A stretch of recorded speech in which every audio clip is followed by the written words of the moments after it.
High viewers, నేను వైసీపీకి సంబంధించి అభిమానులు ఉంటున్న వాళ్ళని అమాయకులు అంటాను, గొర్రెలు అంటూ ఉంటాను. కారణం, అరే తప్పు మీద తప్పు చేశారు, దారుణ ఎన్నో చేశారు, ఇంకా వాళ్ళకి అభిమానులు ఏంటయ్యా అన్నట్టు. ఇప్పుడు ఎవరైతే గుట్కాలకి సంబంధించి యాడ్స్ ఇస్తున్నారో, మహేష్ బాబు లాంటి వాళ్ళు, సల్మాన్ ఖాన్, అజయ్ దేవ్ ఇటువంటి వాళ్ళు ఫ్యాన్స్ ఉంటారే, వాళ్ళని కూడా అదే అంటారు, మీరు గొర్రెలా అమాయకులా ఏంటి అని చెప్పేసి. ఎందుకు ఈ మాట అంటున్నాను? ఈ బెట్టింగ్ యాప్స్ ప్రమోట్ చేసే హర్ష సాయి, ఈ బయ్యాస్ అనేది ఇటువంటి వాళ్ళు కూడా అటువంటి ఫ్యాన్సే ఉన్నారు. నిజంగా ఈరోజు ఏడ దొరికిన సాంతరం ఇదంతా అనిపించింది నాకైతే చూస్తుంటే. అసలు anchor Shyamala YCP, betting apps promotion, Vishnupriya, Reethu Chowdary, ఆ టేస్టీ తేజ, సురేఖవాణి కూతురు సుప్రీత ఎవరు అమ్మాయి, ఇంక ఇమ్రాను, ఇంక ఉన్నారంట బ్యాచ్ అంతా. నాకు అంత ఐడియా లేదు, వీళ్ళంతా జస్ట్ న్యూస్ వస్తే చూశాను. ఏడ దొరికిన సందర్భం వీళ్ళంతా అనిపించింది నాకైతే. మళ్ళీ వీళ్ళకి అసలు లక్షల్లో మిలియన్స్లో ఫాలోవర్లు. అసలు ఎవరు అసలు వీళ్ళంతా అంటే, జగన్ చెవట్లా మాకు 40% ఓట్లు వేశారని, అంతే వీళ్ళకి కూడా ఆ రకం ఉంటారు. మరి నిజంగా మన సమాజం ఎందుకు ఇలా ఉందరా అంటే, ఇటువంటి వాళ్ళు ఉండబట్టే, ఇటువంటి వాళ్ళు అవతల వాళ్ళు వెనకేసుకు రాబట్టే. ఆ బయ్యా సన్నీ యాదవ్ ఎవరు అతను చెప్తున్నాడు, నాకు బ్రెజిల్లో ఉన్నప్పుడు యాక్సిడెంట్ అయింది, బైక్ ఖర్చు 4.5 లక్షలు అయింది, నాకు యూట్యూబ్ నుంచి వచ్చేది 2 లక్షలు, ఈ బెట్టింగ్ యాప్స్ ప్రమోట్ చేస్తే నాకు డబ్బులు ఎక్కడి నుంచి వస్తాయి, నేను ప్రమోట్ చేస్తా, ఆడారా లేదో వాళ్ళ ఇష్టం. అరే నాయన, నువ్వు బెట్టింగ్ యాప్స్ ప్రమోట్ చేస్తావు, టెలిగ్రామ్లోకి రమ్మంటున్నావు, ఆడమంటున్నావు, డబ్బులు వస్తాయని నువ్వే కదా చెప్తున్నావు. అంటే అది యాడ్ అంట, యాడ్లో నటించాడంట. మరి మహేష్ బాబు కూడా అంతే కదా.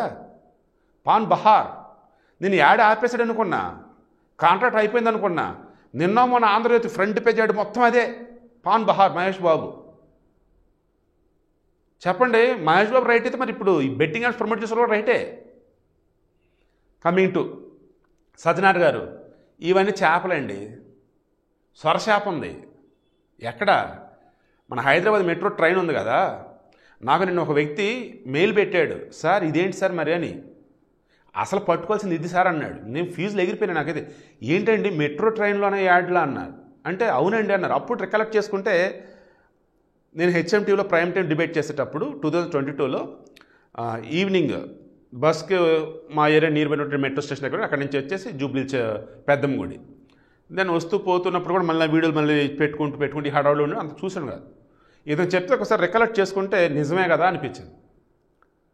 ఈ మూమెంట్లో సరే మెట్రో ట్రైన్ గుర్తుండకపోవచ్చు, బట్ ఇప్పుడు అతను పంపాడు కదా, దీన్ని ఇంకోసారి ఎక్కడో చూస్తే గుర్తెచ్చుకొని చెప్పేసి నా మనసు చెప్పింది.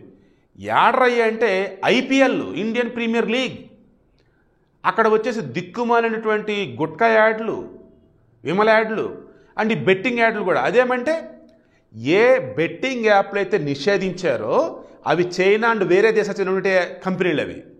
ఇప్పుడు మన దగ్గర ఏవైతే ఆహా ఓటీటీ ప్లాట్ఫామ్లో సుధీర్ హోస్ట్ చేసిన షోలో కూడా ఈ బెట్టింగ్ యాప్సే, అక్కడ బ్రాండ్ మేనేజర్స్ వాళ్ళే ప్రమోషన్, అక్కడ మెయిన్ స్పాన్సర్షిప్ వాళ్ళే. ఓపెనింగ్ అనే ప్రమోషన్ కదా అది. ఏంద్రయ్య అంటే సొరచేప అది. అంటే కోట్లు దానికి వచ్చేది, అందులో గవర్నమెంట్కి ట్యాక్స్ కడతారు. అది కథ.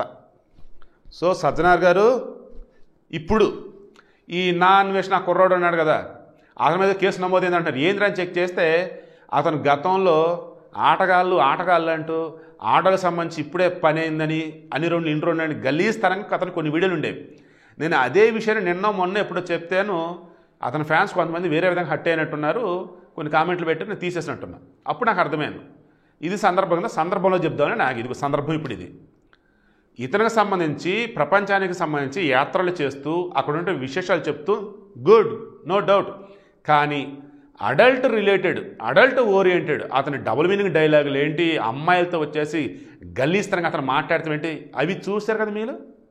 సో ఇప్పుడేమంటారు, అతను చూపించట్ల మంచి తీసుకుందామండి, అవన్నీ ఎందుకండి? రైట్, ఇదే సమస్య మన దగ్గర ఇదే సమస్య. వాడు ఎన్నైనా చేసుకునేవండి, మంచి తీసుకుందాం. వాడు ఎన్నైనా ప్రమోట్ చేయనివ్వండి, వాడు ఎన్నైనా యాడ్లో నటించినవ్వండి, మనకు ఉపయోగపడేది తీసుకుందాం. పోయేవాళ్ళు పోతారు, అంతేనా? గ్రేటర్ అని ఆయన. ఇప్పుడు నా అన్వేషణ సంబంధించి కూడా చూస్తున్నప్పుడు ఏంటి, అతను ఎవరినైతే టార్గెట్ చేశాడు బెట్టింగ్ యాప్స్ అని చెప్పేసి, అతను ఎవరి గురించి అయితే మెన్షన్ చేస్తున్నాడు, వీళ్ళు ఎవరు ఏంటి అన్నప్పుడు అయితే ఫెమిలియర్గా ఉన్నటువంటి వాళ్ళు, లేదు అన్నప్పుడు అతను కాంపిటేటర్గా ఉన్నటువంటి ట్రావెల్ బ్లాగ్స్ చేసేవాళ్ళు. ఇది కథ. అతను కనీసం ఆ మాత్రం చొరవ తీసుకున్నాడు, అతను ప్రమోట్ చేయాలి, సంతోషం. నేను దానికి అతను అప్రిషియేట్ చేస్తా. ఇప్పుడు అతనికి సజ్జనార్ ఉపయోగపడ్డా, సజ్జనార్ చేసే యజ్ఞానికి అతను ఉపయోగపడ్డాడు అనేది మీరు చెప్పండి బాబు. మరలా నేను నా అన్వేషణ ఛానల్ కుర్రోడ్ న్యూస్లో ఏమంటలేదయ్యా. గతంలో అతను ఎప్పుడైతే డెవలప్మెంట్ మాటలు మాట్లాడుతూ ఆడల గురించి రకరకాలుగా మాట్లాడారో అది సంబంధించి కేసు అయితే ఫైల్ అయిందంట, చూసుకోండి. అండ్ అటువంటి అతనితో ఎక్కువగా ఇంటరాక్ట్ అవుతూ ముందుకెళ్ళటం కాదు. సజ్జనార్ గారు స్టార్టింగ్లో చేశారు, అంత అయిపోయింది. ఇప్పుడు అది కాదు, రండి ఆహా ఓటీటీ ప్లాట్ఫామ్ దగ్గరికి వెళ్ళండి, వాళ్ళు ఏం చేస్తున్నారు అడగండి. బెట్టింగ్ యాప్స్ ఎలా వాళ్ళు ప్రమోట్ చేస్తున్నారు, వాళ్ళకి పైసలు అసలు ఎవరు ఇస్తున్నారు అడగండి. ఐపీఎల్లో ఎలా ఏంటి అడగండి. అండ్ మన హైదరాబాద్ మెట్రో ట్రైన్ ఎవరిచ్చారో అసలు యాడ్లు ఆ రకంగా అడగండి. సెంట్రల్ గవర్నమెంట్ మన ఫైనాన్స్ మినిస్టర్ నిర్మలా సీతారామన్ అడగండి. ఏంటి అసలు ఈ యాడ్లు ఎందుకు ప్లే అవుతున్నాయి అండ్ బెట్టింగ్ యాప్స్ ఇంకా ఎందుకు రన్ అవుతున్నాయి అడగండి. ఇది సార్ మీ స్టేజ్, ఇది మీరు చేయాల్సింది. సో ఇప్పటికైనా అర్థం చేసుకోండి. బ్లైండ్గా ఉండకండి, ఫూలిష్గా ఎవరిని పడితే వాడిని తోపు తురుము అనుకుంటూ ఉండకండి. ప్రతి ఒక్కడు కూడా ఇంక్లూడింగ్ మై సెల్ఫ్, ప్రతి ఒక్కడు కూడా డబ్బు కావాలి. అయితే డబ్బు అన్నప్పుడు అది మనసు ఒప్పుకోదరా ఇలా అయితే అనుకున్నప్పుడు నాలంటూ ఆగిపోతుంది. ఇంకొంతమంది ఏం పర్లా, ఏదో ఒక పని నాకు డబ్బు కావాలా, నేను నటిస్తున్నా అంతే, అవతలలో అది వాడాలా లేదా, బెట్టింగ్ పెట్టలేదు వాళ్ళ ఇష్టం అన్నట్టు కనుక ఉంటారని అనుకుంటే ఇక వాళ్ళంతా కూడా మహేష్ బాబుల లెక్క, ఇదిగో ఈ వ్లాగర్స్ లెక్క, ఈ బెట్టింగ్ బ్యాచ్ల లెక్క. అండ్ హర్ష సాయి ఒక కుర్రాడు ఇందాక ఆ బెట్టింగ్ యాప్లు ఇంకొద్దు నేను కూడా పోరాటం చేస్తాను వచ్చాడంట. ఆల్రెడీ చేసింది మొత్తం చేసావు. అతను చెప్పింది నాకు ఇప్పటికీ బాగా గుర్తుంది. ఇది నేను ప్రమోట్ చేయకపోతే నాకు ఇచ్చే దానిలో జస్ట్ కొంచెం వేరే వాళ్ళకి ఇస్తారు, అప్పుడు వాళ్ళు ప్రమోట్ చేస్తారు. నేను ప్రమోట్ చేస్తూ జాగ్రత్త చెప్తాను, వాళ్ళు జాగ్రత్త కూడా చెప్పరు. వాళ్ళు నాది బాధ్యత. అవతల వాళ్ళు అలా కాదు. ఇప్పుడు నేను తీసుకునే డబ్బుతో ప్రమోట్ చేసిన రిస్క్ ఉందని చెప్తాను, జాగ్రత్త చెప్తాను. నన్ను చూసి నా అభిమానులు కానీ వాళ్ళు కానీ జాగ్రత్త పడతారు. తెలివైన వారు మాత్రమే ఆడతారు, కానీ మిగతా వారు కనుక అయితే వాళ్ళు చీట్ చేస్తారు. ఇన్ని జాగ్రత్తలు చెప్పరు. వా ఇతనికి ఫ్యాన్సా, ఇతని గురించి మనం వీడియోలు ఇవ్వాల్సి వస్తుందా అని చెప్పేసి ఆ రోజు అనుకున్నా. కానీ ఏం చేద్దాం, సమాజంలో కానీ జనాలంతా దేని గురించి అయితే మాట్లాడుతున్నారో అసలు అది ఏంటి అని చెప్పకపోతే జర్నలిజం కాదు. అసలు అది ఏంటి అని చెప్పేసి ముందు వెనక ఆలోచించి వీడియో ఇవ్వకపోతే జర్నలిస్ట్ అవ్వడం. సో అలా దిక్కుమాలినటువంటి టాపిక్లు ఎన్ని కవర్ చేయాల్సి వచ్చింది 4 సంవత్సరాలు యూట్యూబ్ ఛానల్ పెట్టాక. నేను శాటిలైట్ ఛానల్ ఉన్నప్పుడు చాలా వరకు నేను టచ్ చేయనివి ఈ 4 సంవత్సరాలు నేను టచ్ చేశాను. ఎందుకంటే శాటిలైట్ ఛానల్స్ చూడటం తగ్గించేశారు నార్మల్ పబ్లిక్, మొత్తం యూట్యూబ్ ఛానల్ సైడ్ వచ్చారు. ఇటువంటిప్పుడు ఏం చేయాలి, ఖచ్చితంగా అందరికి అర్థమయ్యే విధంగా, అందరికి యూజ్ అయ్యే విధంగా, అందరికి ఉపయోగపడే విధంగా ఓవరాల్గా నా వంతుగా నేను చేయాల్సింది ఏంటిది, ఆ బెట్టింగ్ యాప్స్ ఎవరు ప్రమోట్ చేస్తున్నారు, దానివల్ల ఎవరు నష్టపోతున్నారు, మారాల్సింది ఎవరు, అండ్ గుట్కా యాడ్లు ఇస్తుంది ఎవరు, మారాల్సింది ఎవరు, ఇది మొదటి నుంచి నేను చేసింది. కానీ ఎన్నోసార్లు తిట్టులు తిన్నా దిక్కుమల్ల కామెంట్స్ కూడా చూడాల్సి వచ్చింది. అయినా సరే నేను వెనక తగ్గల. ఇదిగో ఇప్పట్లాగే ఎప్పట్లాగే కరెక్ట్గానే సూటిగానే ఉంటా, బట్ చెప్పాల్సిందిగా చెప్తూనే ఉంటా. సో సజ్జనార్ సార్, చెరువు చేపలు, కుంట చేపలు, నదుల చేపలు అయిపోయినాయి, వద్దు.